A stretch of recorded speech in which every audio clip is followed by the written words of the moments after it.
पश्चिम बंगाल और केंद्र सरकार के बीच विवाद थमने का नाम नहीं ले रहा। मां माटी मानुष से ये लड़ाई शुरू हुई और अब बाबूशाही पर पहुंच चुकी है।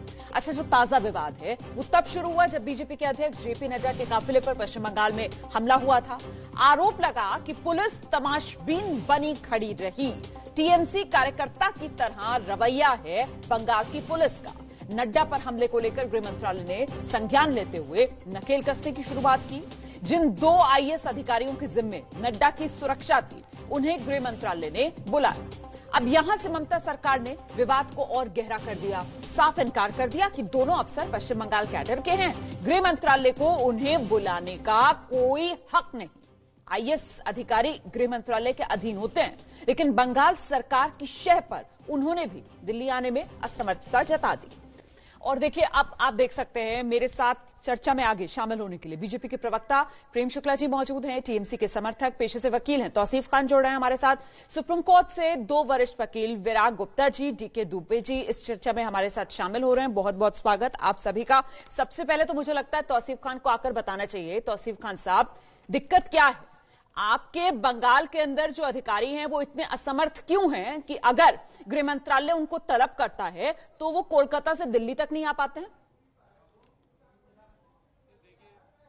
डेपुटेशन में अगर सेंट्रल गवर्नमेंट बुलाना चाहती है तो उसका एक तरीका ये भी होता है, एलिजिबिलिटी डेपुटेशन में कौन जाता है जब आईएएस आईपीएस ऑफिसर्स खुद भी मांग करते हैं। सर एक सेकंड, मैंने डेपुटेशन वाला सवाल नहीं पूछा। अभी तो आप मुझे ये बता दीजिए कि डीजीपी साहब वो क्यों नहीं आ पा रहे हैं दिल्ली जवाब देने के लिए? मुख्य सचिव वो क्यों नहीं आ पा रहे हैं दिल्ली जवाब देने के लिए? अभी मैं डेपुटेशन पर आई नहीं हूं सर, पहले तो आप मुझे बताइए। देखिए, मुख्य सचिव ने पत्र लिखा है 11 दिसंबर 2020 में। उन्होंने उनके पत्र का रेफरेंस देते हुए बताया है कि क्या बंदोबस्त था। करीब 700 पुलिस अफसर जेपी नड्डा के काफिले के लिए तैनात किए गए थे। उसमें 70 सब इंस्पेक्टर और असिस्टेंट सब इंस्पेक्टर थे, 14 इंस्पेक्टर थे, 8 डेप्यूटी एसपी थे। तौसीफ खान साहब, आप वो पत्र पढ़कर मुझे यहाँ पर सुना रहे हैं, दर्शकों को सुना रहे हैं। मैं आपसे ये जानना चाह रही हूँ सर कि अगर गृह मंत्रालय ऑफिसर को बुलाता है कि बताओ आकर, रिपोर्ट दो आकर, तो कोलकाता से दिल्ली आने में क्या दिक्कत है? या सिर्फ और सिर्फ केंद्र की बात नहीं माननी है, झंडा बुलंद करना है विरोध का, और ऐसे में अधिकारियों को भी राजनीतिक चोला उड़ा देना है ममता बनर्जी को, इस वजह से ये सारा विद्रोह। मैं वही आपको बता रहा हूं कि 11 दिसंबर का पत्र लिखा गया है होम सेक्रेटरी को, मुख्य सचिव की तरफ से बंगाल के, और उन्होंने अपना पूरा डिटेल उसमें बता दिया है। और उसमें उन्होंने ये गुजारिश की है कि पर्सनल अपीयरेंस को डिस्पेंस कर दी जाए। और इसमें उन्होंने बताया है कि 3 केसेस भी चलाए गए हैं और स्टेट ऑफिशियल और स्टेट गवर्नमेंट इस मामला में सीरियसली इस मामला को देख भी रही है।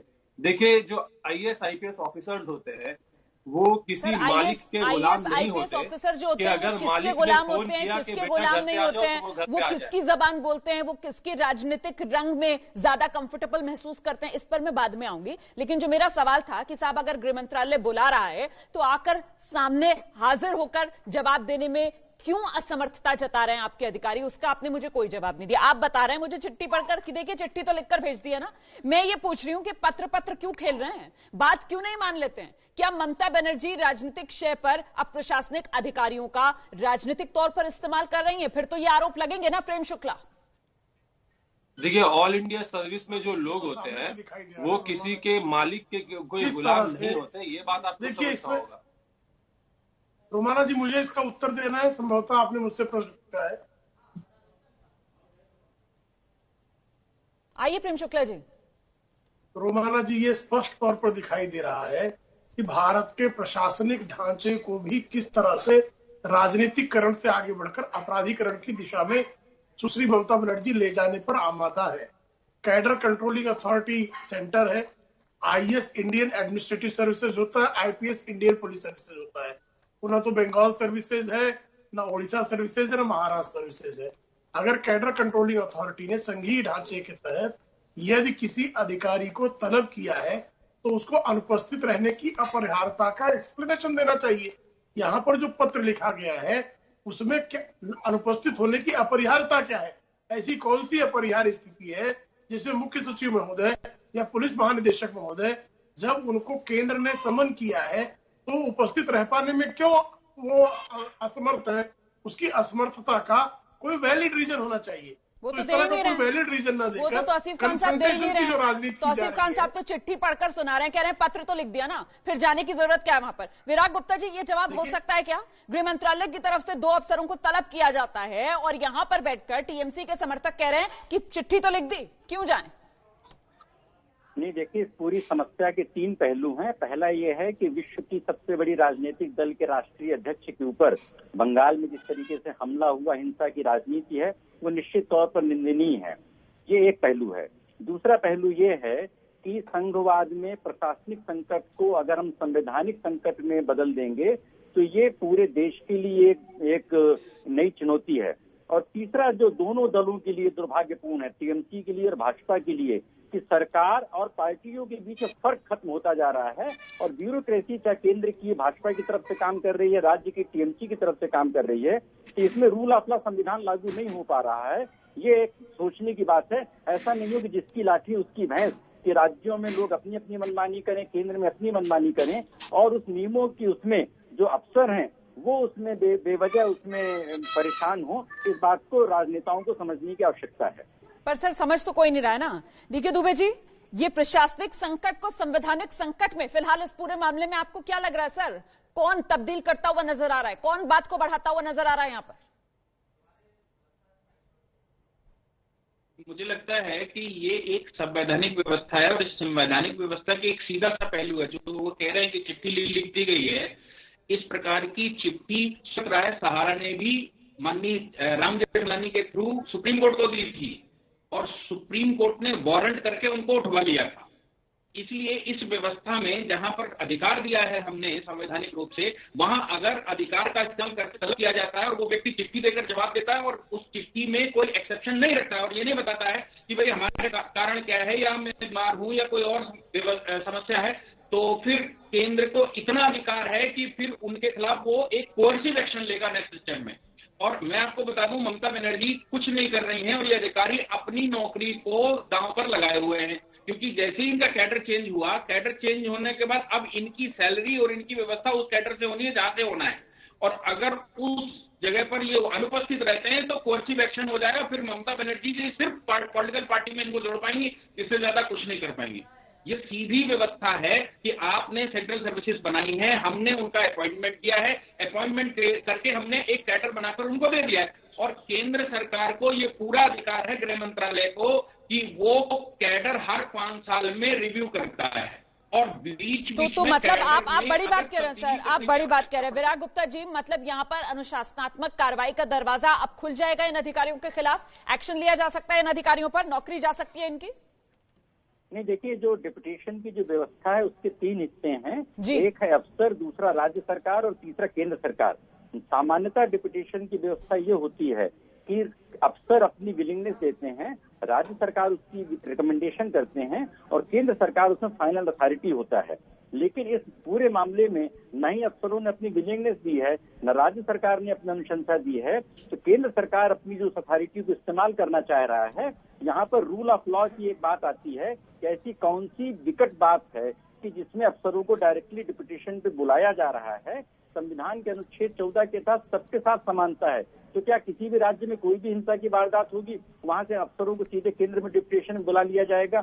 तो मुझे लग रहा है कि ये ब्यूरोक्रेसी के एक सिस्टम की भी बात है जहां पर अफसर सही अमेरिका आप जो बात कह रहे हैं, देखिए, आपने जो बात कही और डीके दुबे जी ने जो बात कही, तो यहाँ पर दोनों जो राजनीतिक दलों के एक तरीके से नुमाइंदे हैं, अब जवाब उनको देना। प्रेम शुक्ला जी, जो बात विराग गुप्ता जी कह रहे हैं कि साहब जो काम ममता बनर्जी कर रही हैं, जो अभी हम कह रहे थे कि अगर केंद्र उनके अफसरों को तलब कर रहा है तो उन्हें वो जाने नहीं दे रही हैं, वो असमर्थता जता रहे हैं, अब यही काम तो केंद्र सरकार की तरफ से भी किया जा रहा है। आप डिप्यूटेशन पर क्यों बुलाने के लिए इतने आमादा नजर आ रहे हैं बंगाल कैडर के अफसरों पर को? तो अब की बार अफसरों पर तकरार है, मोदी वर्सेस ममता सरकार है। बिना वक्त गवाए सीधे रुख करेंगे प्रेम शुक्ला जी, जो बात विराग गुप्ता जी कह रहे थे, तो क्या समझा जाए सर? ममता को उन्हीं के अंदाज में जवाब देने के लिए जो बंगाल कैडर के अफसर हैं उनको डिप्यूटेशन पर केंद्र बुला रहा है क्या?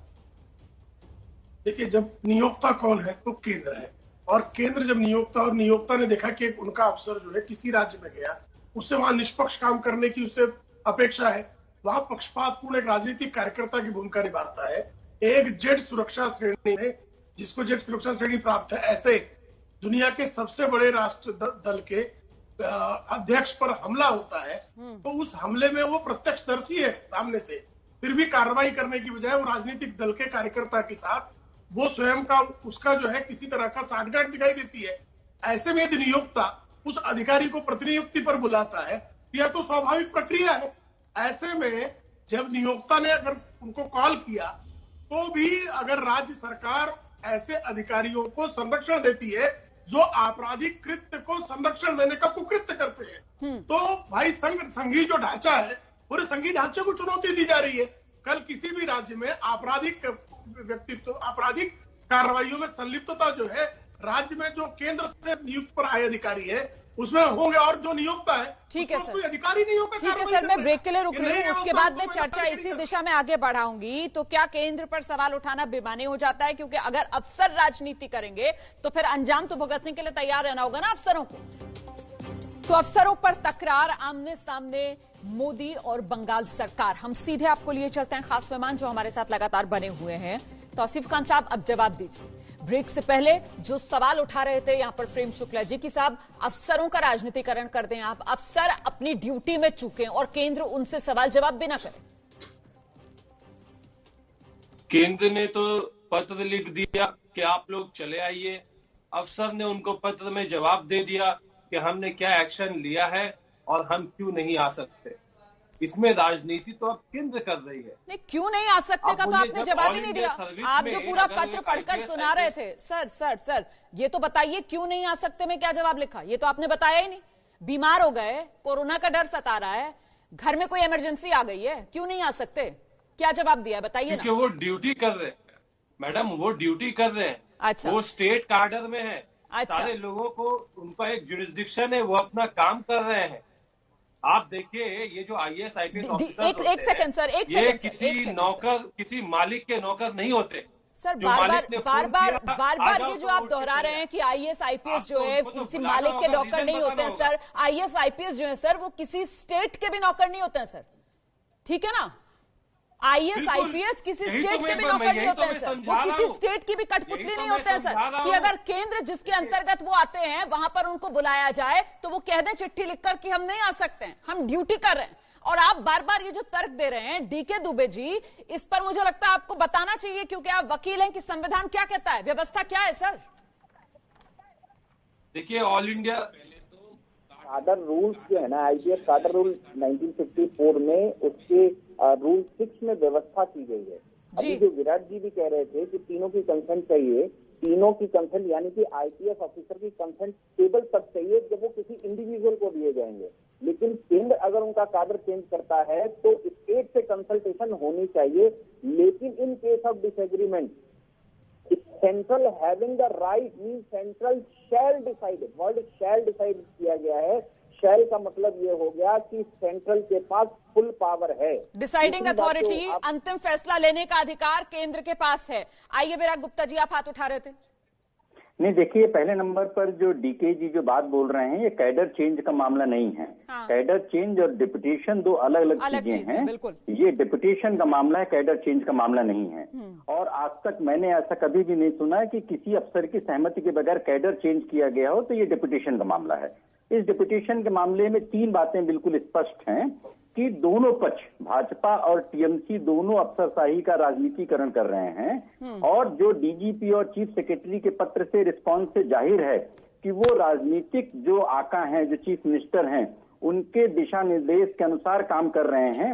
इसलिए अफसरों को बलि का बकरा बनाने की कोई भी जरूरत नहीं है। तौसीफ खान साहब, क्यों बलि का बकरा बना रहे हैं आप?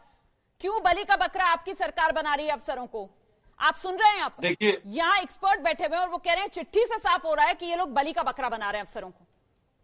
देखिए, बलि का बकरा जो है वो केंद्र सरकार बनाना चाह रही है, क्योंकि जब तक के स्टेट गवर्नमेंट उन्हें रिलीज ना करे, जब तक स्टेट गवर्नमेंट नो ऑब्जेक्शन ना दे, वो डेपुटेशन में सेंटर नहीं जा सकते। भाई आप लोग कैसे स्टेट बातों कैडर को में है, उलझाते उनकी जिम्मेदारी है हैं? यहाँ दो अलग अलग मसले हैं। एक है अफसरों को डेपुटेशन पर भेजना, और दूसरी बात यह है कि जो गृह मंत्रालय ने तलब किया हुआ है आपके डीजीपी को, मुख्य सचिव को, उनका नाफरमानी करना कि केंद्र बुला रहा है उनको और वो चिट्ठी लिखकर कह रहे हैं हम नहीं आ सकते।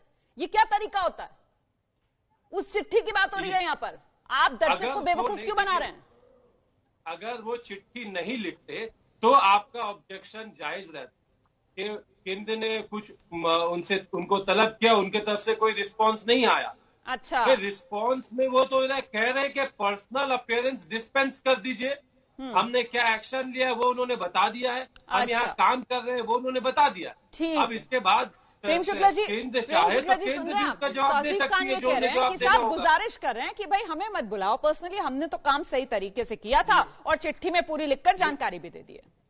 देखिए मतलब आप वो जो है खुद ही अपने बारे में निर्णय लेने वाले अधिकारी हुए कि उन्होंने सही काम किया, गलत काम किया। सामने आपको दिखाई दे रहा है कि एक जेट सिक्योरिटी काफिले पर हमला होता है, वो सिर्फ जो है मूकदर्शक बनकर रह जाते हैं। यानी उनका जो ड्यूटी से डिरेक्शन जो है वो स्पष्ट तौर पर दिखाई दे रहा है। ऐसे में अगर उनसे केंद्र इस पर जवाब मांगता है तो सिर्फ चूंकि उन्होंने पत्र लिख दिया, उस पत्र में वो क्यों नहीं आ रहे हैं इसका तर्क संगत किसी प्रकार का कारण दिया जाना चाहिए।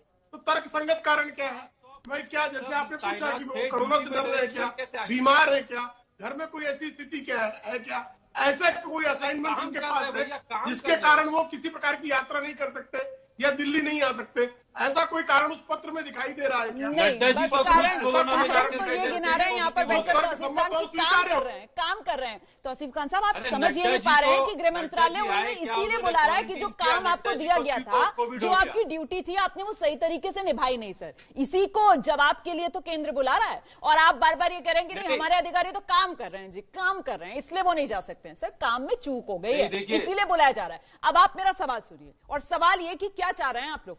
इन अधिकारियों पर कार्रवाई करवाना चाह रहे हैं आप लोग केंद्र से? इस मामले को और स्ट्रेच कराना चाह रहे हैं आप लोग? क्या चाह रहे हैं आप लोग? देखिए होम मिनिस्ट्री को तो चाहिए कि जेपी नड्डा जी पर कार्रवाई करे, क्योंकि वो कोरोना टेस्ट पॉजिटिव हो गए हैं। वो कहां घूम करके गए हैं, कितने लोगों के साथ घूमे हैं, क्या उन्होंने मास्क पहना था, क्या उन्होंने सोशल डिस्टेंस मेंटेन किया था, आप इसकी कार्रवाई होनी चाहिए। कितने लोगों को वो कोरोना इफेक्ट कर दिया। किसे क्या कार्रवाई करनी चाहिए ये सब बता देना आप, लेकिन आपको क्या करना चाहिए, आपकी सरकार को क्या करना चाहिए, आपकी सरकार को क्या नहीं करना चाहिए, इसका कोई जवाब नहीं है आपके पास। क्या कोरोना खत्म हो गया है क्या? क्या कोरोना का रूल जेपी नड्डा साहब पे अप्लाई नहीं करता? वो तो बड़े नेता है, उनपे क्या रूल्स ये अप्लाई नहीं करते? कोरोना पे मैं चर्चा ही नहीं कर रही हूँ ना, मैं कोरोना पे चर्चा नहीं कर रही हूँ सर, मैं कोरोना पे चर्चा नहीं कर रही हूँ। हुए या नहीं हुए आप बताइए सर, आप मुझे ये बताइए कि आपके अधिकारी क्यों नहीं आ रहे हैं गृह मंत्रालय में, आकर क्यों जवाब नहीं दे रहे हैं? रूल्स इतनी देर से आपको एक्सपर्ट बता रहे हैं, आपको रूल्स नहीं समझ में आ रहे हैं इतनी देर से। 1 घंटे से हम लोग ये बहस कर रहे हैं, आप कभी कोरोना की आड़ में छुप रहे हैं, कभी रूल्स की आड़ में छुप रहे हैं, लेकिन आपके पास एक जवाब नहीं है कि आखिरकार चिट्ठी लिख देने का क्या मतलब है। आपकी सरकार क्या चाह रही है, ममता बनर्जी क्या चाह रही है कि इन अफसरों पर कार्रवाई हो जाए? विराग गुप्ता साहब, अल्टीमेटली क्या होगा अगर इन नाफरमानी ऐसी चलेगी तो केंद्र एक्शन ले सकता है ना इन पर? तो आपका सवाल जायज होता। जो प्रेम शुक्ला जी और तौसीफ जी दोनों बातें बोल रहे हैं उसके 3 पहलू हैं। पहला पहलू तो ये है कि अगर, क्योंकि आज अफसर बगैर राज्य सरकार की अनुमति के नहीं अपने स्टेशन छोड़ सकते हैं और सारी बातें उनके राज्य सरकार के अधीन हैं। लेकिन अगर केंद्र सरकार के पास प्रमाण है कि इन अफसरों की वजह से हमले हुए या इनकी लापरवाही थी, लॉ एंड ऑर्डर जो है वो राज्य सरकार की जिम्मेदारी है, तो इसके बेसिस पर केंद्र सरकार राज्य सरकार के खिलाफ कार्रवाई कर सकती है, यहां तक कि राष्ट्रपति शासन की भी अनुशंसा हो सकती है। नंबर 1। नंबर 2, अगर अफसरों के खिलाफ प्रमाण है तो उनको डिप्यूटेशन में बुलाने की बजाय उनका कंपलसरी रिटायरमेंट किया जा सकता है, 56J के तहत कार्रवाई की जा सकती है। और तीसरे नंबर पर इस बात को फिर मैं बोल रहा हूं कि लोकतंत्र स्वस्थ परंपराओं से चलता है, पार्टी और सरकार का फर्क खत्म करना पड़ेगा, क्योंकि अफसरों की निष्ठा राजनीतिक दलों के प्रति नहीं होनी चाहिए, संविधान के प्रति उनकी निष्ठा होनी चाहिए। एब्सोल्युटली सर, ये फर्क अब आजकल दिखता नहीं है। सरकार पार्टी के बीच का जो डिफरेंस है वो दिखाना पड़ेगा जब आप सत्ता में है। मुझे लगता है कि डीके दुबे साहब के पास हमें चलना चाहिए। दुबे जी, यहाँ पर जो विकल्प अभी विराग गुप्ता जी गिना रहे थे सर, उनमें सबसे ज्यादा चांसेस आपको किसके लग रहे हैं? क्या बंगाल राष्ट्रपति शासन की ओर बढ़ता हुआ नजर आ रहा है यहाँ से?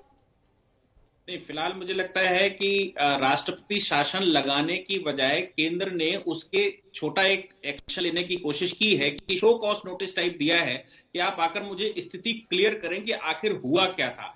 अभी कोई एक्शन नहीं लिया है। अगर वो पहले से कंफर्म होते तो एक्शन लेते ही। डेमोक्रेसी में आपके पास, या जब आर्टिकल 14 की बात वो कर रहे हैं तो सबसे पहले एक नोटिस दिया जाता है। उनको नोटिस देकर बुलाया है, अपना जवाब दीजिए। अब जवाब दीजिए का मतलब ये नहीं है कि आप पत्र लिखकर कह देंगे हमारे पास समय नहीं है। आप नौकरी कर रहे हैं, आप ड्यूटी किसकी कर रहे हैं? ड्यूटी जिसकी कर रहे थे वो तो पूरी नहीं हुई, और अगर वो पूरी नहीं हुई है, चलो कोई भी कारण हो, जैसा ये बता रहे हैं, कोई भी कारण हो, लेकिन वो कारण आप आकर स्पष्ट तो करेंगे अधिकारियों के सामने जो आपको बुला रही है पर्सनल डिपार्टमेंट। तो आप उनके सामने अगर नहीं आते तो हमारा कोर्ट क्या करता है? हमारा कोर्ट करता है, नोटिस करने के बाद एक्शन लेता है। बिल्कुल, एक्शन की तरफ बढ़ता हुआ ये पूरा मामला नजर आ रहा है। विराग गुप्ता जी, जल्दी से क्या जोड़ना चाह रहे हैं सर आप? नहीं, देखिए, दो बातें हैं। पहले बात, ये नोटिस नहीं दिया गया, एक्शन ले लिया गया है। उनको डिप्यूटेशन पे बुलाना अपने आप में एक एक्शन है, ये नोटिस नहीं है। दूसरे नंबर पर नहीं सर, डिप्यूटेशन वाला मामला अलग है और वो जो डीजीपी और मुख्य सचिव को बुलाया था ना गृह मंत्रालय ने, वो अलग है। ये दो मामले हैं जिस पर हम यहाँ पर बात कर रहे हैं। एक्चुअली तौसीफ खान साहब ने उस मामले को और कंफ्यूज कर दिया क्योंकि अपनी सहूलियत से वो कभी भी किसी मामले पर जवाब देना शुरू कर देते थे। जब कोरोना में जब सब कुछ ऑनलाइन हो रहा है तो मुझे लग रहा है कि इसमें उनके जो लिखित जवाब है या उनको ऑनलाइन भी उनको जवाब दिया जा सकता है। पर्सनल प्रेजेंस की आवश्यकता बहुत ज्यादा जरूरी नहीं है। जब मैं आर्टिकल 14 की बात कर रहा हूं तो मैं ये कह रहा था केंद्र सरकार के इस बात को जवाब देगी कि देश के किसी भी राज्य में जब जेट सिक्योरिटी वाले के ऊपर हमला होता है, क्या सभी अफसरों को केंद्र में डिप्यूटेशन पे बुला लिया जाता है? शुक्ला जी, जवाब दे दीजिए जल्दी से। बड़ा वैलिड सवाल है जो विराग गुप्ता जी ने खड़ा किया। हाँ, लेकिन अगर हमला हो रहा और वो मुखदर्शक बने खड़े रहे और राजनीतिक कार्यकर्ता की तरह बिहेव करे तो उनके इस बिहेवियर को पुरस्कृत तो नहीं किया जा सकता ना। विराग जी, अगर कोई व्यक्ति अपनी ड्यूटी करने की बजाय राजनीतिक दल के कार्यकर्ता की तरह एक जेट सिक्योर्ड व्यक्ति पर हमला होने के बावजूद अगर वो मुखदर्शक बना रहे, कोई कार्रवाई नहीं करे, चलिए सर, बहुत बहुत धन्यवाद आप सभी का हमारे साथ बने रहने के लिए। देखिए, दर्शक भी जान चुके हैं कि भाई अगले साल अप्रैल मई के अंदर बंगाल में चुनाव है और अब मानकर चलिए आपकी जो भी मुद्दा होगा बंगाल का वो इसी तरीके से सियासी तौर पर गरमाएगा। ताजा मामला जो है वो अब अफसरों को लेकर ये तकरार है जिसमें एक बार फिर से आमने सामने मोदी और ममता सरकार। देखिए, बड़ी खबर महाराष्ट्र से यह है कि मुख्यमंत्री उद्धव ठाकरे और अजीत पवार समेत महाराष्ट्र के कई मंत्रियों के सरकारी आवास पर लाखों का पानी का बिल बकाया है। बिल ना भरने की वजह से बीएमसी ने सरकारी आवास को डिफॉल्टर लिस्ट में डाला हुआ है। यह खुलासा आरटीआई से हुआ है। बताया जा रहा है कि सीएम मंत्रियों के सरकारी आवास पर 24,56,000 के करीब का बकाया, पानी बिल बकाया। हम सीधे रुख करते हैं। मेरे साथ मेरे सहयोगी राजेश त्रिपाठी इस वक्त मौजूद हैं। राजेश, ये मंत्री पानी का बिल भरना क्यों भूल गए? जी रोमाना, इससे पहले भी देखने को मिला है कि अक्सर जो है जो मंत्रियों के आवास हैं और उनके जो बंगले हैं वहां पर पानी बिजली दोनों के बिल जो है नहीं भरने की समस्याएं होती रही हैं और हर साल ये जो है मुद्दा उठाया जाता है। आरटीआई कार्यकर्ता हो या विपक्ष हो, इस मुद्दे को उठाता है, लेकिन पता नहीं क्यों लापरवाहियां हर साल यहाँ पर होती देखने को मिलती हैं। वो नहीं तो डिफॉल्टर लिस्ट में शामिल हैं अब इन मंत्रियों के बंगले। तो अब सवाल ये कि देवेंद्र फडणवीस का भी शायद बंगले का इसमें बिल है, तो कुल मिलाकर इसका हल निकलेगा कैसे? अब इसमें देखिए, आज जो 2 दिन का जो है विधानसभा अधिवेशन यहाँ पे शुरू हो रहा है और वहां पर बीजेपी कई मुद्दों को लेकर के तमाम सवाल उठाने वाली है मौजूदा सरकार पर और ये मुद्दा भी अब शायद वहां पर बहुत ही बड़ा होने वाला है क्योंकि अभी कुछ जो बीजेपी के विधायक हैं उनके बयान आने शुरू हो गए हैं बिजली और पानी के बिल को लेकर के। तो जिस तरह से महाराष्ट्र के और सारे मुद्दे हैं उसको लेकर के बीजेपी मौजूदा सरकार को घेरने की पूरी कोशिश कर रही है। चलिए, बहुत बहुत धन्यवाद राजेश आपका इस तमाम जानकारी के लिए। तो अब बिल पर महाराष्ट्र में सियासी बवाल हो सकता है, जानकारी दे रहे थे राजेश त्रिपाठी।